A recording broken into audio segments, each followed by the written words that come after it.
स्वागत है आपका। मैं हूं आबिद शेख। सबसे पहले नजर डालते हैं आज की सुर्खियों पर।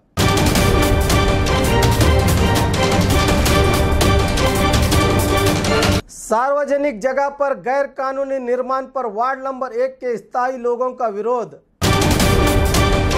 अखंड कर्नाटक रहित संघ की हड़ताल कर रहे कार्यकर्ताओं से एमबी पाटिल की मुलाकात।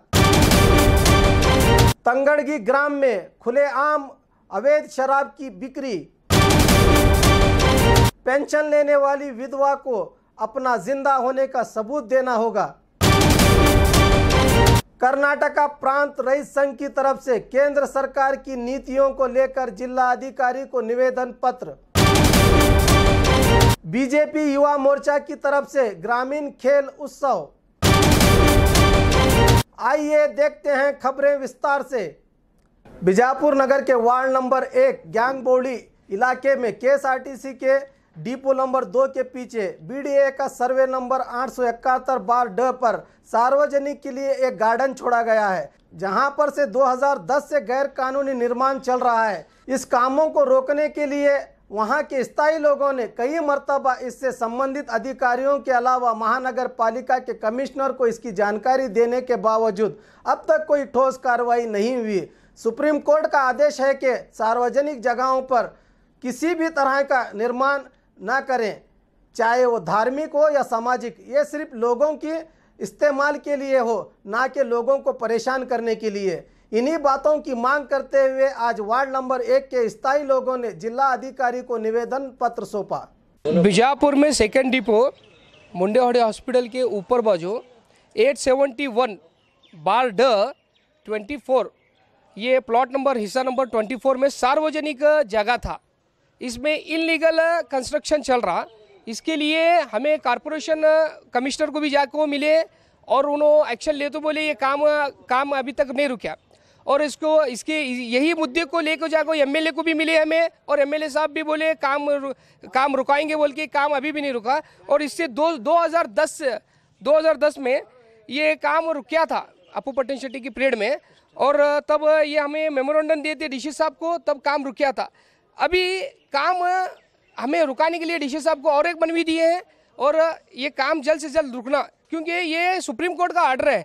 कोई भी सार्वजनिक जगह में ऐसा कौन सा भी इनलीगल काम और इंस्ट्रक्शन नहीं बनना जिसके पब्लिक को नुकसान हो, क्योंकि ये पब्लिक के लिए, सार्वजनिक प्रॉपर्टी पब्लिक के लिए रहती है, और ये पब्लिक को मिलना, इसके लिए हमें हक के लिए ये मनवी दे रहे हैं डीसी साहब को। बीजापुर जिला अधिकारी दफ्तर के सामने पिछले 4 दिनों से किसानों का कर्ज माफ करने दिन रात का सत्याग्रह कर रहे रहित संघ के मुखंडों से अचानक जिला incharge minister doctor MB Patil पहुंचकर हड़ताल वापस लेने की मांग की और इन्हें समझाने की कोशिश की कि कर्नाटक की कांग्रेस सरकार हमेशा किसानों के साथ है, मगर 90% कर्ज केंद्र सरकार को माफ करना है। पहले केंद्र सरकार कर्ज माफ करेगी तो राज्य सरकार भी अपना 10% कर्ज माफ करेगी। ನಿಮ್ಗೇನಾಗ್ಬಿಟ್ಟದ್ರಿ ಒನ್ ವೇ ಮಾಡಕತ್ತಾರ ಬರೀ ರಾಜ್ಯ ಸರ್ಕಾರ ನಿಮ್ಗೆ ಆಗ್ಯದ್ರಿ ಹಂಗಿಲ್ಲ ನಾವು ಎರಡು ಕೇಂದ್ರ ಮತ್ತು ರಾಜ್ಯ ಸರ್ಕಾರ ಎರಡು ಮನ್ನಾ ಮಾಡಿರ್ತೀವಿ ನಾವು ಯಾರ ರಾಜಕೀಯ ಪಕ್ಷ ಮನೆ ಮುಂದೆ ಕೂತಿಲ್ಲ ಜಿಲ್ಲಾಡಳಿತ ಮುಂದೆ ಕೂತಿದ್ದೇವೆ ನಾವು ಈಗ ಕುಲಕರ್ಣಿ ಅವರು ಒಂದೇ ನಾನು ಮಾತು ಮುಗಿಸ್ಬಿಡ್ತೇನೆ ನನಗೆ ಯಾಕಂದ್ರೆ ಮುಂದೆ ಹೋದ ನೋಡಿ ಈಗಾಗಲೇ ಹೇಳಿದ್ದೀನಿ 90% ನ್ಯಾಷನಲೈಸ್ ಬ್ಯಾಂಕ್ ಮುಂದೆ ಸಾಲ ಇದೆ 10% ರಾಜ್ಯ ಸರ್ಕಾರದ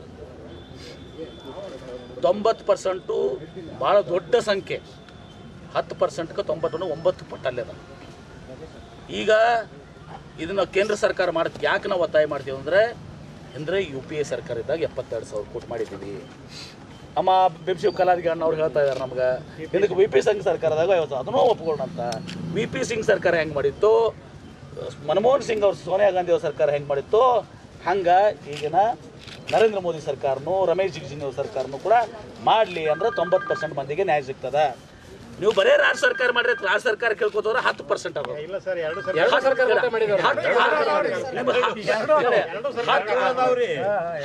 10% ಮುಖ್ಯನೋ 90% ಮುಖ್ಯನೋ ಎರಡು ಮಾಡೋದಕ್ಕೆ ನೀವು ಹೇಳ್ಬಿಡ್ರಿ ನೀವು ನಿಮ್ಮ ಪಾಲಿಂದ ಮಾತಾಡಲ್ಲ ಪ್ಲೀಸ್ ನೀವು ಒಬ್ಬರೇ ಯಾಕೆ ಮಾತಾಡ್ತೀರಿ ಅರವಿಂದ್ ಕುಲಕರ್ಣಿ ಅವ್ರ ನಿಮ್ಮ ಪ್ರಶ್ನೆ ಕೇಳ್ತೀನಿ 10% ಮುಖ್ಯನೋ 90% ಮುಖ್ಯನೋ? ನಾವು 2% ಮಾಡುತ್ತೇವೆ. ನಮ್ಮ ಭಾವನೆಗಳನ್ನ ಮುಖ್ಯಮಂತ್ರಿಗಳಿಗೆ ನಾನು ತಲುಪಿಸುವಂತ ಕೆಲಸ ಮಾಡ್ತೀನಿ. ಆದ್ರೆ ನಿಮ್ಮ ಒಂದು ಕಡೆಗೆ ಮತ್ತೆ ಹೇಳ್ತೀನಿ, 90% ದೊಡ್ಡದು, 54 ಕೋಟಿನಾಗ 44,000 ಕೋಟಿ ದೊಡ್ಡದು, 10,000 ಕೋಟಿ ರಾಜ್ಯ ಸರ್ಕಾರದಂಥದ್ದು. ನಮ್ಮ ಹೋರಾಟ ಏನಾಗ್ತದ, ಕೇಂದ್ರ ಸರ್ಕಾರಕ್ಕೆ 90% ಜನರಿಗೆ ನ್ಯಾಯ ಕೊಡಿಸುವಂತ ಕೆಲಸ ಮೊದಲು ಮಾಡಬೇಕು. ಆಮೇಲೆ 10% ನಾವು ಮಾಡ್ಲಿಕ್ಕೆ ನಮ್ಮ ಕಿವಿಂಟ್ ಕೇಳಾಗತ್ತೆ. 18 ಎಲೆಕ್ಷನ್ ಅದಾವ. ತನಿಖೆಯಲ್ಲಿ ಒಂದು ಯಾರಿಗೆ ನಿರ್ಲಕ್ಷ್ಯದಿಂದ ಆಗಿದೆ ಖಂಡಿತವಾಗಿ ನಿರ್ದಾಕ್ಷಿಣ್ಯವಾಗಿ ಕ್ರಮವನ್ನು ಕೈಗೊಳ್ಳುವಂಥದ್ದಾಗ್ತದೆ. ಮತ್ತು ಪ್ರಮುಖವಾಗಿ ಯಾರಿಗೆ ಅನ್ಯಾಯ ಆಗಿದೆ ಅದನ್ನ ಅನ್ಯಾಯನ ಸರಿಪಡಿಸುವಂಥದ್ದು ನಮ್ಮ ಕರ್ತವ್ಯದ ರಾಜ್ಯ ಸರ್ಕಾರದ್ದು. ಆ ಕೆಲಸವನ್ನು ನಾವು ಮಾಡ್ತೇವೆ. बीजापुर जिला मुद्देबिहार तालुके के तंगड़गी ग्राम में खुलेआम अवैध शराब को बेचा जा रहा है। इसको रोकने के लिए कई मर्तबा स्नेहा श्री सेवा संघ और अन्नदानी भारतीय हड़पत अप्पन्ना स्वामी की तरफ से अधिकारियों को इसकी जानकारी देने के बावजूद अब तक कोई कार्रवाई नहीं की। इसलिए आज बीजापुर जिला अधिकारी के दफ्तर पहुंचकर एक निवेदन पत्र दिया गया। ಮಾರೋರೆ ನೀವು ಎಲ್ಲರೂ ಮಾಡ್ತಾರೆ, ನಾವು ಮಾರೋರು. ಮತ್ತೆ ನೀವು ದಾರು ಮಾತ್ರ ಮಾರೋದು ಬಿಡಲ್ಲ. ಬಿಡ್ತೀವಿ ಮಂದಿ ಬಿಟ್ಟಾಗ ಆಯ್ತು. ಮಂದಿಗೆ ನಿಮ್ಗೆ ಸಂಬಂಧ ಹೆಂಗ? ನಿಮ್ಗೇನು ಲೈಸೆನ್ಸ್ ಐತೆ ಮಾರಕ? ಯಾರ್ದು ಇಲ್ಲ. ಆದ್ರೆ ನೀವ್ ಯಾಕೆ ಮಾರ್ತೀರಿ? ಒಬ್ರು ಮಾಡ್ತಾರಂತ ನಾವು ಮಾಡ್ತೀವಿ. ನೀವು ಮಾರೋರೆ ಬಿಡುದಂತ್ರ ಬಿಡಂಗಿಲ್ಲ ನೀವು. ಮಂದಿ ಬಿಟ್ಟಾಗ ಬಿಡ್ತೀವಿ. ಮಂದಿ ಬಿಟ್ಟಾಗ ಅಲ್ತಾನ ಅಲ್ತಕ್ಕಿಲ್ಲ ಪಟ ಬಿಡಂಗಿಲ್ಲ ನೀವು. ಹೌದಾ? ಆಯ್ತು ಬರೋದು.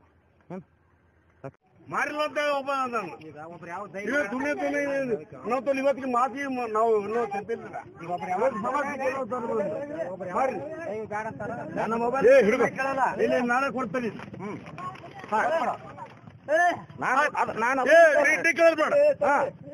ನೀ ಮಾರೋಣ, ನೀ ಮಾರೋಣ.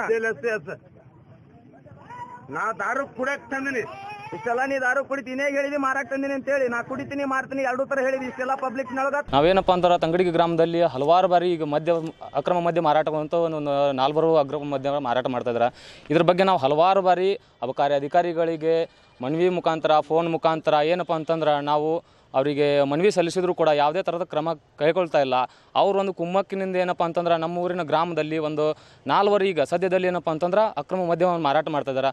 ಮೊದಲನೇದಾಗಿ ಏನಪ್ಪ ಅಂತಂದ್ರೆ ಸಂಗಣ್ಣ ತಂದೆ ಶಂಕರಪ್ಪ ಅಳ್ಗೆ ಅಂತೇಳಿ ಇವರೊಂದು ಸಂತೃಪ್ತಿ ಡಾಬಾ ಅಂಥೇಳಿ, ಆ ಡಾಬಾದಲ್ಲಿ ಊರಿನ ಹೊರವಲಯದಲ್ಲಿ ಒಂದು ಡಾಬಾ ಇದೆ. ಆ ಡಾಬಾದಲ್ಲಿ ಅಕ್ರಮ ಸಾರಾಯನ್ನು ಮಾರಾಟ ಮಾಡ್ತಾ ಇದ್ದಾರೆ. ನಂತರ 2ನೇದವರು ಏನಪ್ಪ ಅಂತಂದ್ರೆ ಅಮರಪ್ಪ ಬಿದಿರುಕುಂದಿ ಅಂತೇಳಿ ಅವರು ಬೃಂದಾವನ ಡಾಬಾ ಮತ್ತು ಮನೆ ಅಂತ ಸ್ಥಳದೊಳಗೆ ಏನಪ್ಪ ಅಂತಂದ್ರೆ ಮದ್ಯ ಮಾರಾಟ ಮಾಡ್ತಾರೆ. 3ನೇ ವ್ಯಕ್ತಿ ಹನುಮಂತ ಶಾಸ್ತ್ರಿ ಡರ್ನೇಕು ಅಂತೇಳಿ ಅವನ ಹೆಸರು, ಇನ್ನೊಂದು ಹೆಸರು. ಅವನೇನಪ್ಪ ಅಂತಂದ್ರೆ ಹಲವಾರು ಸ್ಥಳಗಳಲ್ಲಿ ಸರ್ಕಾರಿ ಪ್ರಾಥಮಿಕ ಶಾಲೆ ಮತ್ತು ಪ್ರೌಢಶಾಲೆ ಮತ್ತು ಅವರ ಮನೆಯಲ್ಲಿ ಶರಣಮ್ಮನ ಮಠ, ಬಾಜಾರದಂಥ ಮುಖ್ಯ ಬೀದಿಗಳಲ್ಲಿ ಸದ್ಯಕ್ಕೆ ಅವನು ರಾಜ್ಯಾರೋಷವಾಗಿ ಮಾರಾಟ ಮಾಡ್ತಾರೆ. ಬಿಜಾಪುರ ಜಿಲ್ಲೆ ಮುದ್ದೇಬಿಹಾಳ ತಾಲೂಕಿನ ತಂಗಡಿ ಗ್ರಾಮದಿಂದ ಬಂದಿದ್ದೀವಿ. ತಂಗಡಿಗೆ ಗ್ರಾಮದಲ್ಲಿ ಅಕ್ರಮವಾಗಿ ಮದ್ಯ ಮಾರಾಟ ಮಾಡ್ತಾರೆ. ಮದ್ಯ ಮಾರಾಟ ಯಾವ ರೀತಿ ಮಾಡ್ತಾರಂದ್ರೆ ಕಾಯಿಪಲ್ಲೆ ಊರಾಗ ಅಡ್ಡಾಡಿ ಮಾರಿದಾರ ಮಾರ್ತಾರೆ.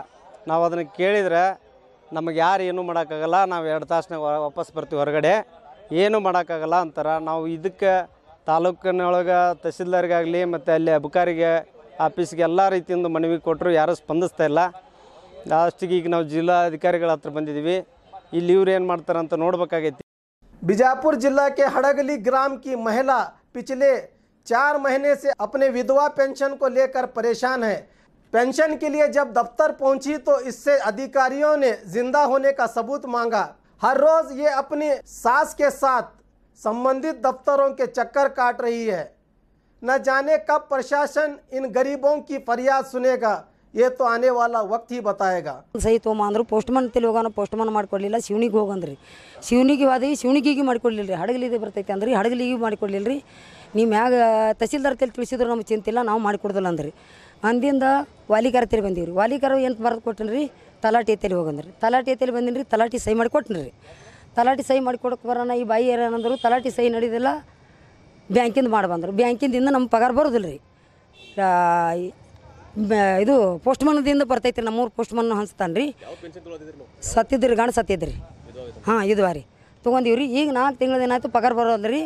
ಮತ್ತು ಇಲ್ಲಿ ಬಂದು ಕೇಳೋಣ, ಅಲ್ಲಿ ಹೋಗು ಇಲ್ಲಿ ಹೋಗೋತಾರೆ. ನಾವು ಬಡ್ರು, ನಾವು ಎಲ್ಲಿ ಹೋಗ್ಬೇಕು ರೀ? ದಿನ ಗಾಡಿ ಖರ್ಚು ಹಾಕಿ ಬಾ ಅಂದ್ರೆ ನಾವು ಗಂಡು ಸತ್ತಾನ ಬಾಯಿ, ಇದು ನಿಮ್ಮ ಸತ್ತಾನ ಬಾಯಿ ತೆಗ್ದೈತೆ ಅಂತ ಹೇಳ್ತಾರೆ ರೀ. ಹಾಂ, ಯಾರು ಕಂಪ್ಯೂಟರ್ ಚೆಕ್ ಮಾಡ್ಯಾರ ರೀ. ಮತ್ತು ಯಾರು ನಿಮ್ಗೆ ಅದನ್ನು ತಿಳಿಸ್ಯಾರ ಹೇಳ್ರಿ? ತಹಸೀಲ್ದಾರೇ ತೆಗ್ದಾರ ಅಂತ ಹೇಳ್ತಾರೆ ರೀ. ಮತ್ತು ತಹಸೀಲ್ದಾರ್ ಇದ್ದವರು ಸಾಯಿ ಹೊಡಿತಾರ, ಸತ್ತವ್ರನ್ನ ಬದುಕಿಸ್ತಾರ ಅಂತ ಕಾಣ್ತಾರೆ ರೀ ತಹಸೀಲ್ದಾರ್ ರೀ. ಅವ್ರು 4 ತಿಂಗಳು ಆಯ್ತು ರೀ ಪಗಾರ ಬರೋ ಸತ್ತಾರ ಅಂತ ಹೇಳ್ಯಾರ ನಮ್ಗೆ. ನಮ್ಮ ಅತ್ತಿ ಬಂದು ನಾವೇ ಜೀವಂತ ಇದೀವಿ ಅಂತ ಕೇಳಿದ್ರು ಇಲ್ಲೇ ಇದೀವಿ ಅಂತ ಹೇಳಿರಿ, ಸತ್ತಾರ ಅಂತ ಹೇಳ್ಯಾರ ನಮ್ಗೆ. बीजापुर में कर्नाटक प्रांत रईस संघ ने आज केंद्र सरकार की तरफ से जानवरों पर पाबंदी और अन्य नीतियों के खिलाफ विरोध व्यक्त करते हुए कहा कि ये सब संविधान के खिलाफ हैं। इससे किसानों को बहुत नुकसान होगा, खासकर बहुत से व्यवसायों पर भी असर पड़ेगा। केंद्र सरकार को इन नीतियों को वापस लेने की मांग की। सर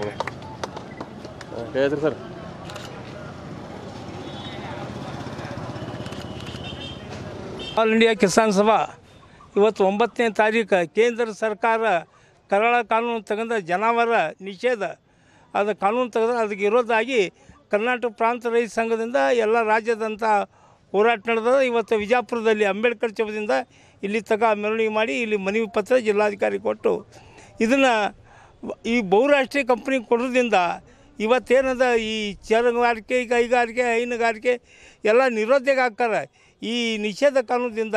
ಇನ್ನೊಂದು ಗೋ ಹತ್ಯೆ ಅಂತ ಏನು ಬೊಗಳ್ತಾರೋ ಹತ್ಯೆ ಕಡಿಮೆಯಿಂದ ಇವತ್ತು 10,000 ಕೋಟಿಯಿಂದ 12,000 ಕೋಟಿ ಗೋ ಹತ್ಯೆಗಳ ಬೆಳವಣಿಗೆ ಆಗಿದೆ. ಇದೆಲ್ಲ BJP ಒಂದು ಸುಳ್ಳು ಹೇಳಿಕೆ ಕೊಡೋದ್ರಿಂದ ಅಪಪ್ರಚಾರ ನಡೆಸ್ತಾರೆ. ಈ ಸಂಘ ಪರಿವಾರದಿಂದ ಈ ಕಾನೂನುಗಳು ಕೇಂದ್ರದಲ್ಲಿ ತಂದಾರೆ.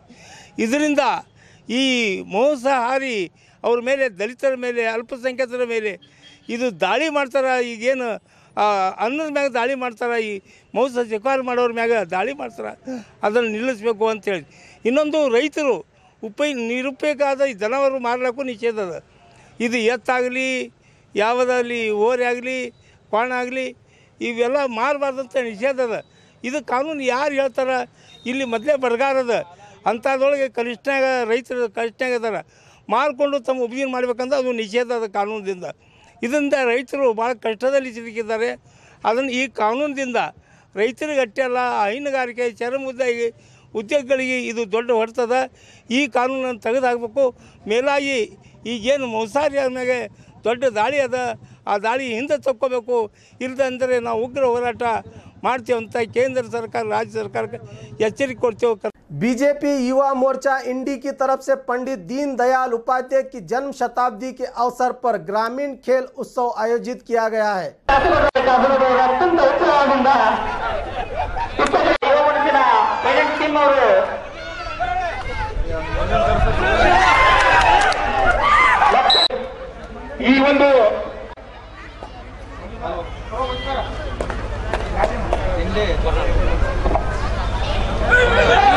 ಭಾರತೀಯ ಜನತಾ ಪಾರ್ಟಿ ಯುವ ಮೋರ್ಚಾ ವಿಜಯಪುರ ಜಿಲ್ಲೆ, ಇಡೀ ಜಿಲ್ಲೆಯಾದ್ಯಂತ ಯುವ ಮೋರ್ಚಾ ಎಲ್ಲ ಮಂಡಲಗಳಲ್ಲಿ ಈ ಒಂದು ಪಂಡಿತ್ ದೀನದಯಾಳ್ ಉಪಾಧ್ಯಾಯರ ಜನ್ಮ ಶತಾಬ್ದಿ ವರ್ಷದ ಅಂಗವಾಗಿ ಅವರ ಒಂದು ಕನಸಿಗೆ ಸಾಕಾರವಾಗಿ ಈ ದೇಶದಲ್ಲಿ ಯುವಶಕ್ತಿ ಬೆಳಿಬೇಕು, ಅದು ಪಕ್ಷಕ್ಕೆ ದೊಡ್ಡ ಆಸ್ತಿಯಾಗಿ ನಿಲ್ಲಬೇಕು ಅಂತಕ್ಕಂಥ ಏನೋ ಒಂದು ಪಂಡಿತ್ ದೀನದಯಾಳ್ ಉಪಾಧ್ಯಾಯರ ಒಂದೇನು ಕನಸಿತ್ತು, ಅದಕ್ಕೆ ಪೂರಕವಾಗಿ ಇವತ್ತು ಯುವ ಮೋರ್ಚಾ ಇಡೀ ರಾಜ್ಯಾದ್ಯಂತ ಈ ರೀತಿಯ ಗ್ರಾಮೀಣ ಒಂದು ಸೊಗಡಿಗೆ ಶಕ್ತಿ ತುಂಬತಕ್ಕಂಥ ಕಬಡ್ಡಿ ಆಟವನ್ನು ಎಲ್ಲ ಮಂಡಲಗಳಲ್ಲಿ ಈ ಒಂದು ಆಟವನ್ನು ಆಡಿಸ್ತಾ ಇದ್ದೇವೆ. ಯುವ ಮೋರ್ಚಾ ಇಂಡಿ ಮಂಡಲ ವತಿಯಿಂದ ಇವತ್ತೇನು ಮಂಡಲ ವತಿಯಿಂದ ಭಾರತೀಯ ಕಬಡ್ಡಿ ಪಂದ್ಯಗಳನ್ನು ಪಂಡಿತ್ ದೀನದಯಾಳ್ ಉಪಾಧ್ಯಾಯರ ಜನ್ಮ ಶತಾಬ್ದಿ ಅಂಗವಾಗಿ ಹಮ್ಮಿಕೊಂಡಿದ್ದು, ದೇಶದಲ್ಲಿ ಪಂಡಿತ್ ದೀನದಯಾಳ್ ಉಪಾಧ್ಯಾಯರು ಭಾರತೀಯ ಜನತಾ ಪಾರ್ಟಿಯ ಒಂದು ತ್ಯಾಗ ಬಲಿದಾನದ ಜೊತೆಗೆ ಈ ಪಕ್ಷ ಕಟ್ಟಿದೆ. ಅವರ ಒಂದು ಜನ್ಮ ಶತಾಬ್ದಿ ಅಂಗವಾಗಿ ಗ್ರಾಮೀಣ ಕ್ರೀಡಾಕೂಟವನ್ನು ಪ್ರತಿ ಮಂಡಲ, ಜಿಲ್ಲೆ ಮತ್ತು ರಾಜ್ಯ ಮತ್ತು ರಾಷ್ಟ್ರ ಮಟ್ಟಕ್ಕೆ ಈ ಕಬಡ್ಡಿ ಪಂದ್ಯಾವಳಿಯನ್ನು ಆಡಲಿಕ್ಕೆ। और खबरों के लिए देखते रहिए बी न्यूज़ नेशन।